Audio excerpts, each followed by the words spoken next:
خواتین و حضرات، آرٹیفیشیل انٹیلیجنس کے حوالے سے جو 2 ویڈیوز آپ سے اس سے پہلے شیئر ہوئی، اس پہ ہم نے ایک آپٹمزم، ایک ٹیکنو آپٹمسٹ کے طور پر آپ سے بات کی کہ یہ جو اندیشے اور خوف ہیں شاید یہ میرے خیال میں تھوڑے سے پری میچور ہیں، اور ہم کم علمی کی بنیاد پر شاید آرٹیفیشیل انٹیلیجنس کو ایک تھریٹ ٹو ہیومینٹی کے طور پر لے رہے ہیں۔ لیکن اس میں کوئی شک کی بات نہیں ہے کہ جب بھی کوئی نئی ایجاد ہوتی ہے تو اس کے مس یوز کے امکانات ہمیشہ موجود ہوتے ہیں، اور جو مس یوز ہوگا وہ صاف ظاہر ہے کہ ایسا ہو سکتا ہے کہ اس سے بہت نقصانات کا احتمال بھی ہو، اور دیر فور ہمیں اس بات کا خیال رکھنے کی ضرورت ہے کہ ہم اس کے ان اسپیکٹس کے اوپر بھی تھوڑی سی بات ضرور کر لیں کہ جو چیلنجز ہیں آرٹیفیشل انٹیلیجنس کے۔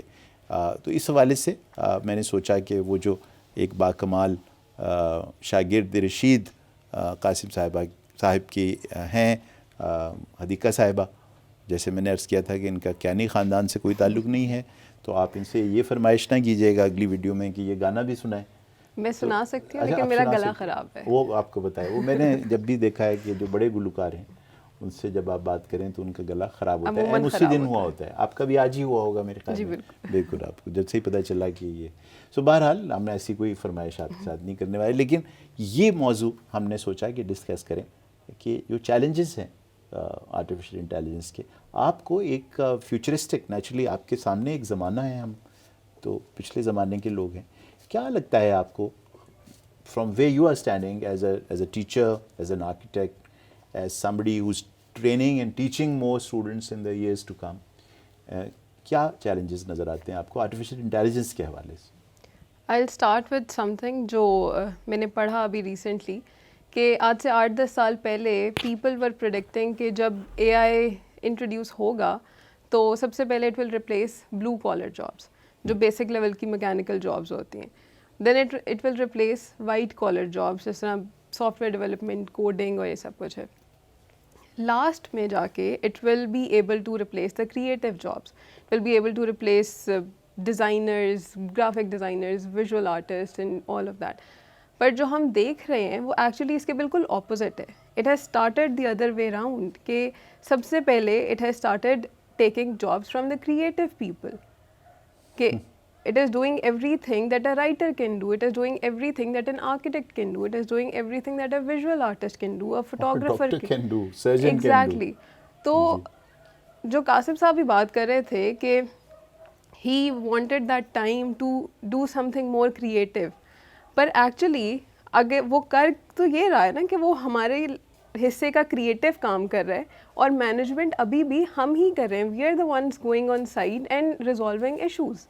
سو بیسیکلی جب وہ مزید ٹیک اوور کر لے گا تو ہماری جو ٹوٹل جاب ریکوائرمنٹ ہے، جو جاب ٹائٹل ہے، دیٹ ول اونلی بی کہ ہم سائٹس مینیج کر رہے ہیں. اور سیم گوز فار ڈاکٹرس کہ وہ شاید پروبیبلی آئی ویز انسرٹ کر رہے ہیں، بس صرف دیٹ از دیئر اونلی، یا اس قسم کے جو پروسیجرز ہیں دیٹ دے آر ڈوئنگ، یا وہ بھی شاید روبوٹس ٹیک اوور کر لیں. So how do you look at it? کہ دیکھیے یہ جو لفظ آپ نے کہا نا کہ the jobs that they are doing will be taken over. True, absolutely.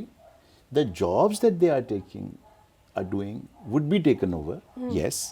But is a human, is a doctor, is an architect, is an artist only reduced to that job? نہیں. ڈاکٹر کا جو ذہن ہے، architect کا جو ذہن ہے، artist کا جو ذہن ہے، وہ تو اس نے ایک وسیع و عریض کانسیپٹ کو ابزارب کیا ہوا ہے، صحت کے تصور کو ابزارب کیا ہوا ہے ایک ڈاکٹر نے. کائنات میں جو تصورات ہیں تخلیق کے، بلڈنگز کے، یعنی عمارات کے، جو کچھ بنا ہے اس کے تمام تصورات ایک ذہن میں ہیں جس کا نام آرکیٹیکٹ ہے، جو آپ کا شعبہ ہے. اسی طرح جو مصور ہونا ہے رب کا، اس کو ابزارب کیا ہے ایک آرٹسٹ نے اپنے اندر، اس نام کا ایک پرتو ہے وہ جو مصور ہے. تو کیا وہ صرف، یعنی ایک مصور، کیا وہ پینٹنگ ہے جو اس نے بنائی ہے؟ اس کے کتنے اور پوٹینشلز نکلنے والے ہیں اگر آپ کو اس ایک پرٹیکولر جاب سے ہٹایا جائے گا. تو اگر مجھے آپ اس سے کہ میں سارا دن پروسیجرز کرتا ہوں، یا میں سرجریز کرتا ہوں، یا میں کوئی انٹرویوز کرتا ہوں یا میں تھراپیز کرتا ہوں, اگر میری جگہ ایک روبوٹ ایسا کرنے لگے گا تو کیا اس کا مطلب ہے کہ میں ہلاک ہو جاؤں گا, میں ختم ہو جاؤں گا؟ نہیں, ایسا نہیں ہوگا, بلکہ بہت ساری اور چیزیں میں کرنے کے قابل ہو جاؤں گا جو اس منڈین ایکٹیویٹی کی وجہ سے میں نہیں کر پایا, کیونکہ میں وہ کام کرتا رہ گیا نا, تو دیر فور مجھے موقع نہیں ملا کچھ اور کرنے کا. تو وہ جو کچھ اور کرنا ہے اس سے میں صحت کے تصورات کو کس جگہ لے جا سکتا ہوں, وہ رہ گئے. اور میں نے ایک ہسپتال بنا لیا جہاں پر میں نے تجارت شروع کر دی مریضوں کو ٹھیک کرنے کی. تو اسینشلی دیکھیے میں نے کتنا ظلم کر لیا اپنے اوپر کہ میرا کاروبار ڈاکٹر کی حیثیت سے لوگوں کی بیماریوں کی بنیاد پر چل رہا ہے. آپ ذرا میری ٹریجڈی دیکھیے کتنی بڑی ہے, اور آپ مجھے کہتی ہیں کہ میں بہت وہ ایک نوبل پروفیشن میں سے ہوں جس کا کام اس پر چل رہا ہے کہ لوگ بیمار ہوں. تو آپ ذرا سوچئے کہ وہ علم میں نے حاصل تو ضرور کیا تھا, پریونشن آف ڈیزیزز کا, پروموشن آف ہیلتھ کا, لیکن مجھے موقع نہیں ملا. میں اسی چکر میں پڑ گیا کہ وہ اپینڈکس نکال دوں اور میں کسی کا ڈپریشن ٹھیک کر لوں, اور وہیں پھنس گیا. تو مجھے اگر یہ کام کرنے کے لیے روبوٹ مل جائیں, ٹھیک ہے, تو پھر میں جا کے بات کروں صحت مند رکھنے کی, میں بات کروں کہ صحت اور خوشی کا آپس میں کیا لنک ہے. میں یہ دیکھوں کہ جو جسم ہے, جو روح ہے, جو ذہن ہے, اس کا آپس میں جب رشتہ بنتا ہے تو وہ جو فورتھ ڈائمنشن پیدا ہوتی ہے وہ کیا ہے, وہ جو the whole is more than the sum of its parts ہے, وہ کیا ہے. کہیں وہاں تو اصل منبع نہیں ہے, اصل منبع صحت کا, خوشی کا, انسان کی ترقی اور ترویج کا اصل کہیں اس ہیلو میں, اس مور than the sum of its parts میں تو نہیں ہے کہیں. لیکن میں نے کبھی دیکھنے کا موقع ہی نہیں ملا, میں تو مٹیریل میں پھنسا رہا ہوں نا. تو یہ ایک بڑی زبردست مجھے اپرچونٹی ملنے والی ہے اس کے نتیجے میں آرٹیفیشل انٹیلیجنس کے, کہ میں مور than the sum of its parts کو ڈسکور کروں اور وہاں بہت سارے سوالات کے جواب اپنے لیے ڈھونڈوں, وہ سوالات جو شاید کایا پلٹ دیں انسان کی. سو مت گھبرائیں اس سے. دیکھیے قاسم صاحب سے بات ہو رہی تھی نا, تو ہمیں آج تک پیشن نے رول کیا. بالکل. انٹلیکٹ تو ہم نے ڈیولپ کی, لیکن جہاں پیشن اور انٹلیکٹ کا میچ پڑا وہاں ہمیشہ پیشن جیتا. ایسے ہی. اور پیشن کو کس نے رول کیا؟ خوف نے اور انعام نے. تو میں نے ڈاکٹری کی لیکن پھنس کہاں گیا؟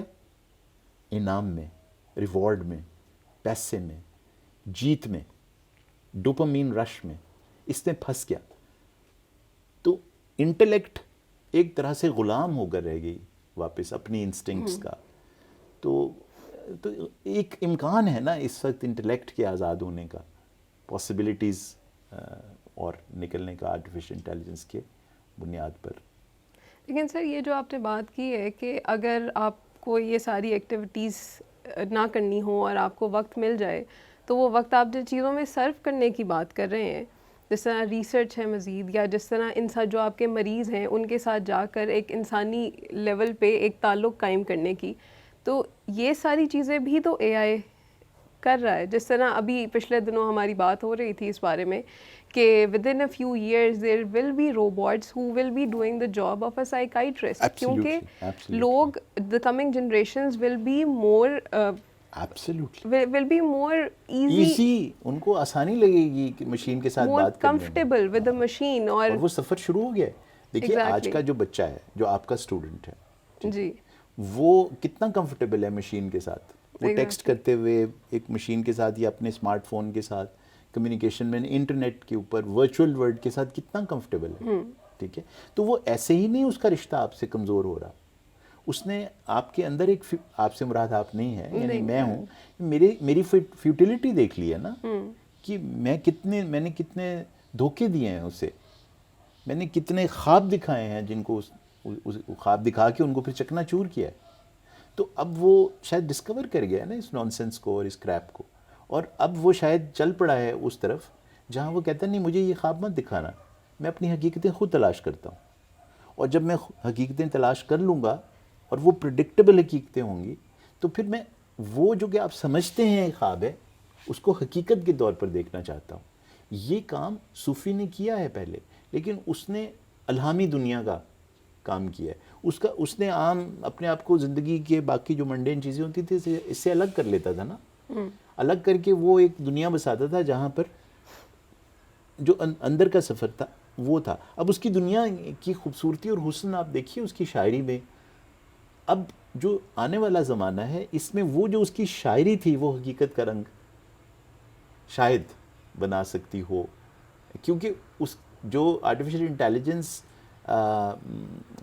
بت توڑے گی نا, وہ بت اس دنیا میں جو صوفی کی دنیا ہے وہاں پہلے ہی موجود نہیں ہے. تو ریئلائزیشن ہے, وہ جو مومنوئڈ ورلڈ ہے نا, اس کے اندر ریئلائزیشن ہے اس دنیا کی جس کے خواب ہم نے ضرور دیکھے ہیں, لیکن یہ دنیا کے بادشاہوں نے اور دنیا کی طاقتوں نے اور اس کے جو لوگ ہیں انہوں نے ہمیں وہ خواب تو دیکھنے دیے کیونکہ انہیں پتا تھا یہ صرف خواب ہی ہے, ٹھیک ہے, ان کو کبھی حقیقت نہیں ہونے دیا. تو اب امکان ہے کہ شاید حقیقت ہو جائے. لیکن یہ جو ہم حقیقت تلاش کرنے کی بات کر رہے ہیں, جو جس طرح سے یہ بات جب شروع ہوئی, تو کیا آپ کو ایسا لگتا ہے کہ اس ایک بند کمرے میں ایک مشین کے ساتھ وہ بیٹھ کر اس کائنات کی حقیقت تلاش کر سکتے ہیں؟ جس طرح آپ نے مصور کی بھی بات کی کہ اس کو اے آئی اس لیے نہیں ریپلیس کر سکتا کیونکہ وہ مصور, اس کا آرٹ جو ہے that is based on his life experiences, اس کے more than his job. Exactly. تو وہ جو اس نے سارا کچھ دیکھا دنیا میں اپنے آس پاس, جو ظلم ہوتے ہوئے دیکھے, جس طرح لوگوں کے اوپر ستم ہوتے دیکھے, سب کچھ جو اس کے ایکسپیرینسز تھے وہ اس کے پاس ایک میڈیم تھا ایکسپریس کرنے کے لیے, دیٹ واز دی آرٹ. تو کیا آپ کو ایسے لگتا ہے کہ جو کمنگ جنریشنز جو آلریڈی اتنی ڈسکنیکٹڈ ہیں فرام دا ریالٹی اور they are more connected to a machine, کیا وہ ایک بند کمرے میں حقیقتیں تلاش کر سکتی ہیں؟ یہ بالکل. تو مجھے یہ لگتا ہے کہ آرٹیفیشل انٹیلیجنس کے آتے آتے ایک بیچ کا زمانہ ضرور ایسا ہوگا, آئی مے بی رانگ, کہ جہاں کیٹاسٹرفی ہوگی اور یہاں ایک بڑی قیمت ہمیں چکانی پڑے گی اس شفٹ کی. جب آپ ایک جگہ سے دوسری جگہ شفٹ کرتے ہیں نا تو کافی توڑ پھوڑ ہوتی ہے. بالکل. اس بات کے امکانات ہیں کہ ایک پوری جنریشن شاید اس میں پھنس جائے اور وہ قید ہو جائے ان مشینوں کے اندر اور ان کی زندگی اسی میں صرف ہو کے رہ جائے. یہ ایک خطرہ ہے, اس میں کوئی شک کی بات نہیں ہے. اور لیکن ہیونگ سیڈ دیٹ, دیکھیے جس طرح آپ ایٹامک پاور بناتے ہیں یا ہم نے فشن اور فیوژن ریئیکشنز کی بات کی تھی, تو پھر آپ اس سے بم بناتے ہیں یا اس سے برق بناتے ہیں, جی یہ تو آپ کی مرضی ہے. یہ دیکھیے نور ہے نا, نور کا ایک حصہ روشنی ہے, لیکن نور کے اندر صرف روشنی نہیں ہوتی. اب اگر آپ چاہتے ہیں کہ نور میں سے صرف روشنی ہی باہر نکالیں تو آپ کی مرضی ہے, لیکن نور میں تو الٹرا وائلٹ اور انفرا ریڈ بھی ہیں. تو سائنس نے الٹرا وائلٹ اور انفرا ریڈ کو کیپچر کیا, انفرا ریڈ سے بے شمار ایجادات کیے اور اس سے بہت ساری بیماریوں کے علاج ڈھونڈے اور بہت ساری ہیلنگ اس میں سے ڈھونڈی, کیونکہ انہوں نے نور کو نور مانا اور اس کو روشنی یا وہ 7 رنگ نہیں مانا, ٹھیک ہے. اور الٹرا وائلٹ سے انہوں نے اور ایکس ریز سے اور یعنی کیا کیا ایسے طریقے دریافت کیے جہاں انہوں نے بیماریوں کی تشخیص میں اسے استعمال کیا. تو انسان جس سے جو اوجھل ہے, نظر سے اوجھل ہے, جب اس کو غائب پر ایمان لے آتا ہے, بالکل, اور غائب پر ایمان لانے کے بعد پھر اس کو ڈسکور کرنا شروع کرتا ہے اس غائب کو, تو اس میں اس کی جتنی ہیلنگ ہے, جتنی پاسبلٹیز ہیں, وہ میرے خیال میں زیادہ بڑھنے کے امکانات ہیں آرٹیفیشل انٹیلیجنس کے, اگر جس کے ہاتھ میں یہ کھلونا ہے وہ مومن ہو. اگر جس کے ہاتھ میں یہ کھلونا ہے وہ ایک دیوانہ ہے اور وہ ایک وائلڈ چائلڈ ہے انسان کا, تو وہ تو توڑ پھوڑ کے رکھ دے گا. بالکل صاف ظاہر ہے یہ رسک ہے. تو ہم نے انتظام اور اہتمام صرف اس بات کا کرنا ہے کہ آرٹیفیشل انٹیلیجنس عام انسان تک پہنچ جائے, سب اس کے اندر شامل ہو جائیں اور اس کے اندر وہ جو پرومس تھا انسان کا, یعنی دیکھیے نیچر کے اصول کے تابع ہو جائے گا انسان, ٹھیک ہے. نیچر میں سب سے خوبصورت بات کیا ہوتی ہے کہ وہ سب کے لیے ایک ہوتی ہے. یعنی جب بارش پڑتی ہے تو غریب اور امیر کا فرق تو نہیں کرتی نا, پھر وہ کیچڑ کا اور پوتر پانی کا فرق تو نہیں کرتی نا. وہ اس کے اندر ایک ایکوٹی ہے, اس کے اندر ایک بینیولنس ہے, ایک احسان کی کیفیت ہے نیچر کے اندر. وہ احسان کی کیفیت لانی ہے آرٹیفیشل انٹیلیجنس میں. اس لیے میں نے عرض کیا کہ اگر آرٹیفیشل انٹیلیجنس ایک مومن کے ہاتھ میں ہوگی تو پھر یہ فلاح انسانی کے لیے استعمال ہوگی. اور اگر یہ کسی یزید کے ہاتھ آ گئی, ٹھیک ہے, تو پھر جو یزید کرتے ہیں زمانے کے وہ ہم دیکھ ہی رہے ہیں, ابھی بھی کر ہی رہے ہیں, اور وہ بغیر آرٹیفیشل انٹیلیجنس کے بھی کر رہے ہیں اور کرتے چلے جائیں گے. تو یہ جو آپ نے بات کی تھی ابھی کہ ایک اسٹوڈنٹ جس کو اس بات کی ریئلائزیشن آ جائے کہ جو اس کا تعلق ہے اس باقی لوگوں کے ساتھ وہ اس کے لیے اتنا کوئی خاص بینیفیشل نہیں تھا, اس کو یونیورسٹی جانے کی ضرورت نہیں تھی, اور یہ ساری چیزیں. سو آپ کو ایسا نہیں لگتا کہ یہ بہت سارے کویشچنز, ان لمیٹیڈ کویشچنز بنا دیتا ہے آپ کے لیے کہ جسٹ کیپ آن تھنک, اگر آپ کے لیے یہ ساری چیزیں بے معنی ہو جاتی ہیں, کسی بھی انسان کے لیے اگر یہ سب کچھ بے معنی ہو جائے تو اور بہت ساری چیزیں بے معنی ہو جاتی ہیں. آپ ہر ایک چیز کو پھر کویشچن کرنا شروع کریں کہ اس کا کیا مقصد ہے, ایونچولی کویشچننگ کہ میرے دنیا میں آنے کا کیا مقصد ہے. So how to make sure کہ انسان اس سارے پروسیس میں صحیح ٹریک پر ہی رہے اور کسی غلط ڈائمنشن میں نہ چلا جائے. بہت ضروری سوال ہے. ہم انشاءاللہ اگلی ویڈیو میں اس سوال کے ساتھ آپ کی خدمت میں دوبارہ حاضر ہوں گے.